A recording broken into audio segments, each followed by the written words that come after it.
Everyone, my self doctor Lakshmi Sharma. स्वागत है आप सभी का मेरे यूट्यूब चैनल में।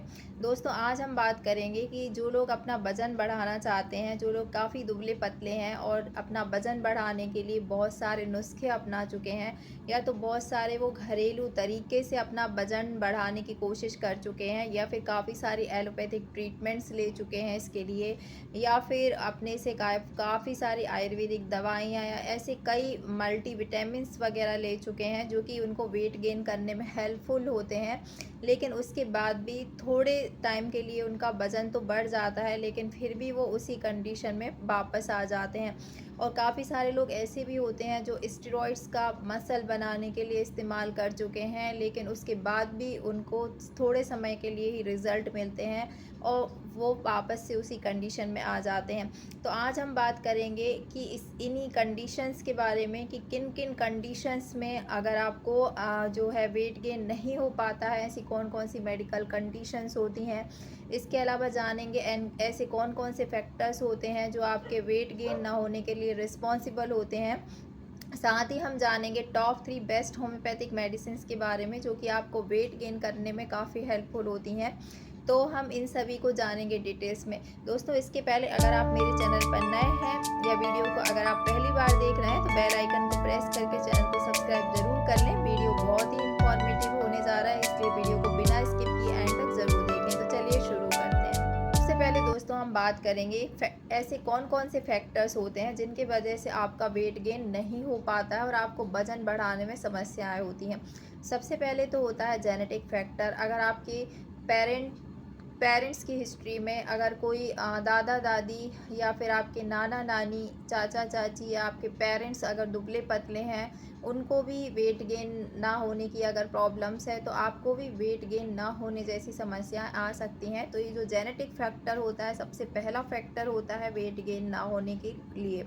दूसरा जो फैक्टर होता है दोस्तों, वो होता है आपकी मेटाबॉलिक रेट। बहुत सारे लोग ऐसे होते हैं जिनके पेरेंट्स तो अच्छे होते हैं, लेकिन काफ़ी पर्टिकुलर जो पर्सन्स होते हैं उनको वज़न ना बढ़ने की समस्या होती है। उसके पीछे हो सकता है उनका मेटाबॉलिज़्म।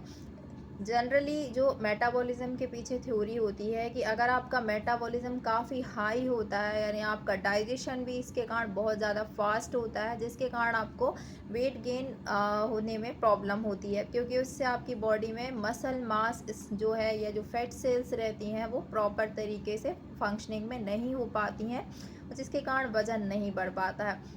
और जो लोग मोटे होते हैं उनका मेटाबॉलिज़्म काफ़ी स्लो होता है, जिसके कारण उनमें जो फैट सेल्स रहती हैं वो ज़्यादा एक्टिव होती हैं, उनमें वेट गेन होने के चांसेस बहुत ज़्यादा होते हैं। तो जो मेटाबॉलिक रेट होती है वो वेट गेन ना होने और वेट गेन होने में बहुत इम्पोर्टेंट रोल प्ले करती है।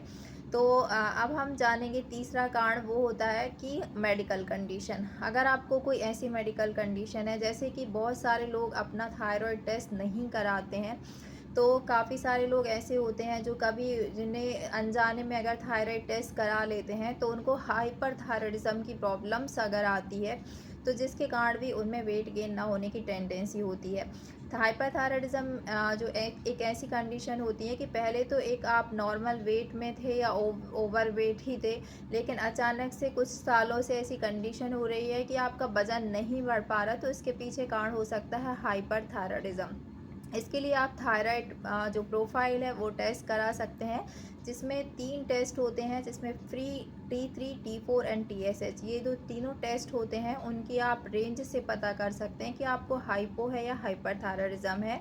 जनरली जो हाइपरथायराइडिज्म होता है उसमें तेज़ी से वेट लॉस होता है, क्योंकि उसमें आपका जो मेटाबॉलिज्म है वो काफ़ी फास्ट हो जाता है, जिससे आपका खाना जो है वो तेज़ी से डाइजेस्ट होता है, आपको बार बार भूख लगती है, उसके बाद भी आप अच्छा खाते हैं, उसके बाद भी आपका जो वज़न है वो नहीं बढ़ पाता है। तो इसके लिए आप थायराइड टेस्ट अपना ज़रूर कराएं। अगर आप पहले अच्छे थे और अभी आपका वेट लॉस तेज़ी से हो रहा है, तो इसके लिए आपको थायराइड प्रोफाइल टेस्ट ज़रूर कराना चाहिए।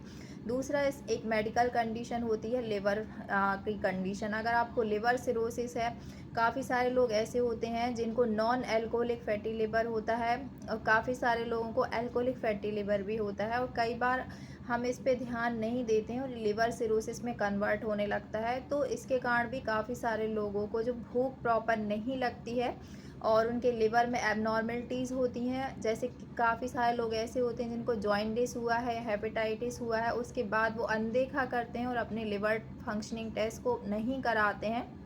तो इसके कारण भी उनको जो है भूख प्रॉपर से नहीं लगती है, तो उनको भी वेट गेन ना होने की प्रॉब्लम्स हो सकती है। तो इसके लिए आप लिवर फंक्शनिंग टेस्ट भी अपना करा सकते हैं, जिसे LFT के नाम से जाना जाता है।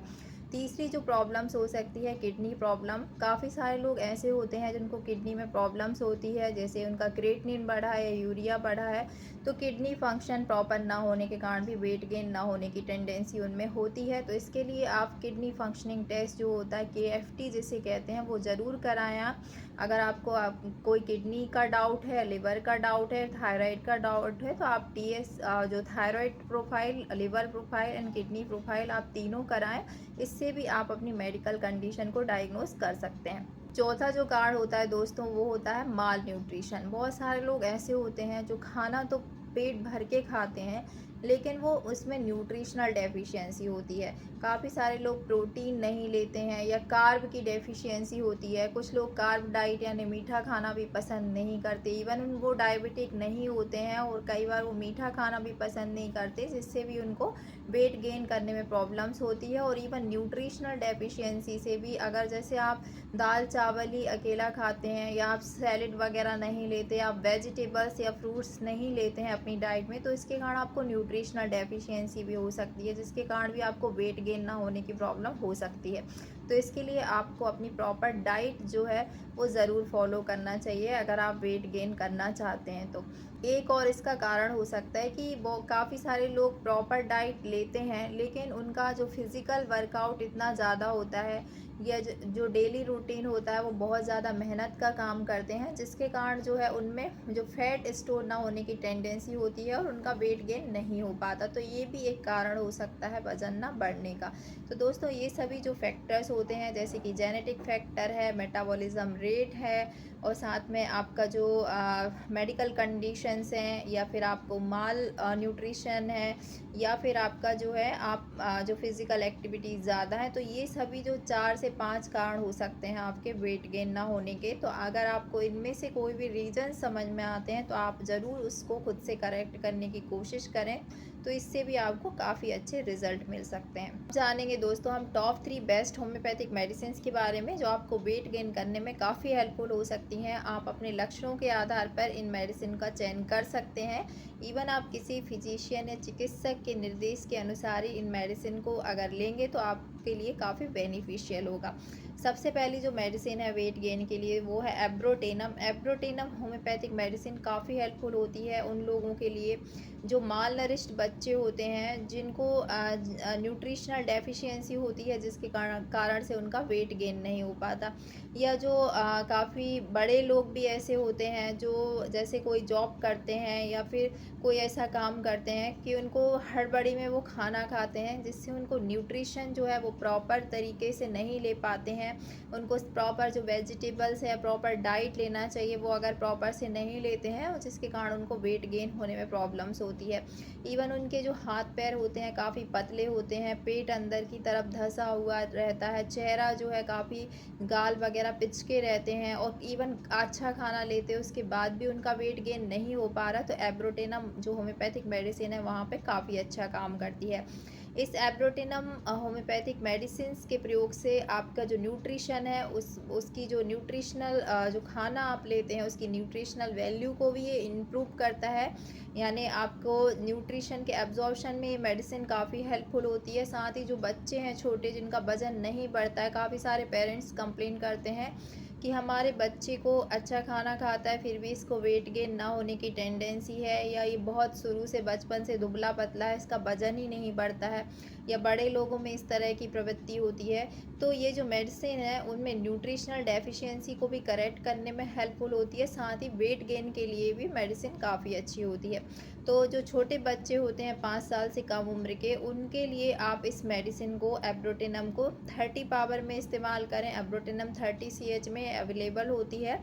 उसमें 1 चम्मच पानी लेकर आप इसकी 1 ड्रॉप इस्तेमाल करें। हफ्ते में इसको आप 2 दिन दें छोटे बच्चों को, तो आप देखेंगे कि 1 से 2 महीने में ही उनकी न्यूट्रिशनल डेफिशिएंसी भी करेक्ट हो जाएगी, उनका वज़न भी बढ़ जाएगा।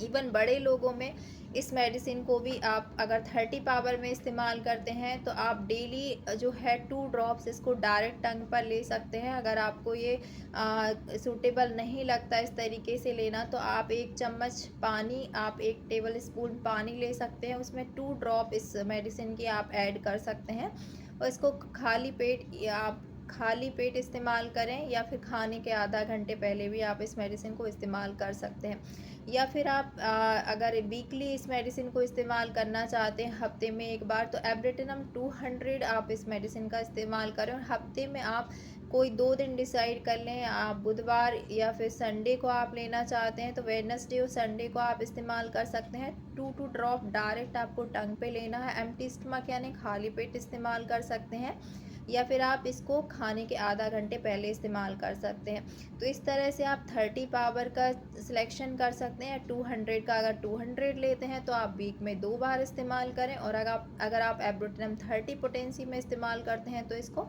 प्रतिदिन आप सुबह मॉर्निंग में एम्प्टी स्टमक या फिर खाने के आधा घंटे पहले लें। तो इस तरीके से आप इस मेडिसिन को इस्तेमाल कर सकते हैं वज़न बढ़ाने के लिए। और ये जो मेडिसिन है, आप इसका कम से कम 3 से 4 महीने प्रयोग करेंगे, तभी आपको इससे काफ़ी अच्छे रिज़ल्ट मिलेंगे। इवन काफ़ी लोगों को इससे 1 से 2 महीने में भी काफ़ी अच्छे रिज़ल्ट दिखने लगते हैं। उनकी भूख भी प्रॉपर हो जाती है और उनका न्यूट्रिशन का एब्जॉर्प्शन भी प्रॉपर से होने लगता है। दूसरी जो मेडिसिन है दोस्तों, वो है आयोडम।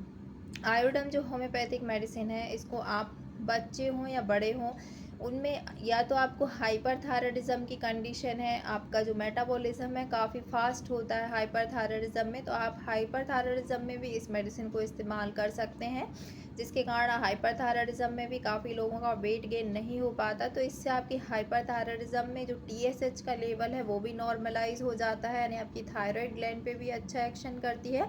इसके अलावा आयोडम मेडिसिन आपको वेट गेन में भी हेल्पफुल होती है, क्योंकि आपके मेटाबॉलिज्म जो रेट फास्ट होती है हाइपरथायराइडिज्म में, उसको ये डिक्रीज़ कर देती है, जिससे आपको मेटाबॉलिज्म स्लो हो जाता है और आपका वेट गेन आसानी से हो जाता है। दूसरा जो आयोडम है उन लोगों पर भी दोस्तों अच्छा काम करती है। एक तो ये मेडिकल कंडीशन हाइपरथायराइडिज्म में अच्छा काम करती है, दूसरा उन लोगों के लिए भी हेल्पफुल होती है जिनको बार बार खाते रहते हैं, बहुत ज़्यादा भूख लगती है, इनको जो मेटाबॉलिज्म है जिनका, यानी मेटाबॉलिक रेट काफ़ी फास्ट होती है, इवन उनको कोई मेडिकल कंडीशन नहीं भी है तो भी वो आयोडम होम्योपैथिक मेडिसिन को इस्तेमाल कर सकते हैं। जो बहुत ज़्यादा खाना खाने के बाद भी अगर आपका वेट गेन नहीं हो पाता, 5 से 6 बार भी कुछ लोग खाते हैं फिर भी उनका वज़न नहीं बढ़ पाता है, वो दुबले पतले रहते हैं, तो वो आयोडम को इस्तेमाल कर सकते हैं। आयोडम बच्चों में अगर आप लेना चाहते हैं तो इसको 30 पावर में इस्तेमाल करें। सिर्फ बच्चों में, जो छोटे बच्चे होते हैं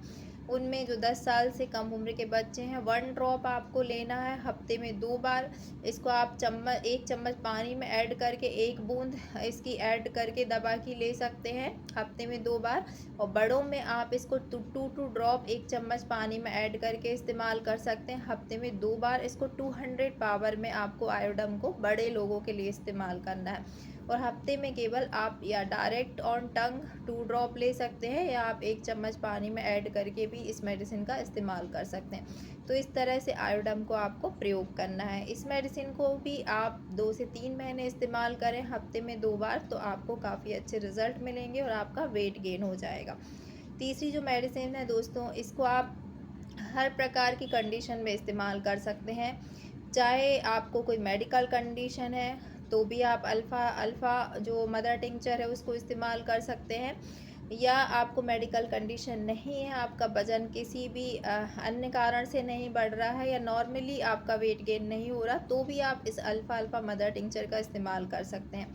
ये काफ़ी हेल्पफुल होती है वेट गेन में। अल्फ़ा के नाम से जो होम्योपैथी में है, काफ़ी सारे अल्फ़ा माल्ट आते हैं, या फिर अल्फ़ा जो पोटेंटाइज फॉर्म में भी आती है, लेकिन मदर टिंचर इसका काफ़ी हेल्पफुल होता है। तो आप इसके मदर टिंचर को भी इस्तेमाल कर सकते हैं। बच्चों में इसको 5 बूंद हाफ कप नॉर्मल पानी के साथ इस्तेमाल करें, सुबह शाम दिन में 2 बार आप इस्तेमाल करें खाने के आधा घंटे पहले।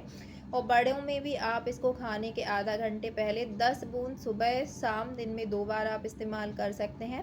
इस तरीके से इस अल्फ़ा जो आपका मदर टिंचर है उसको आपको 2 से 3 महीने इस्तेमाल करना है। काफ़ी सेफ़ होता है, आप इसको डेली प्रयोग कर सकते हैं।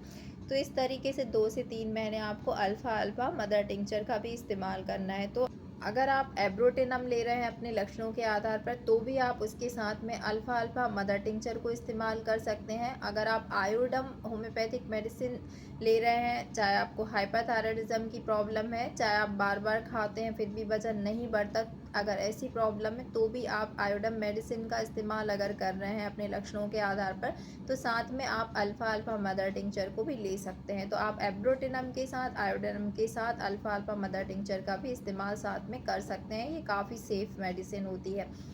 तो इस तरह से आपको इन मेडिसिन को प्रयोग करना है।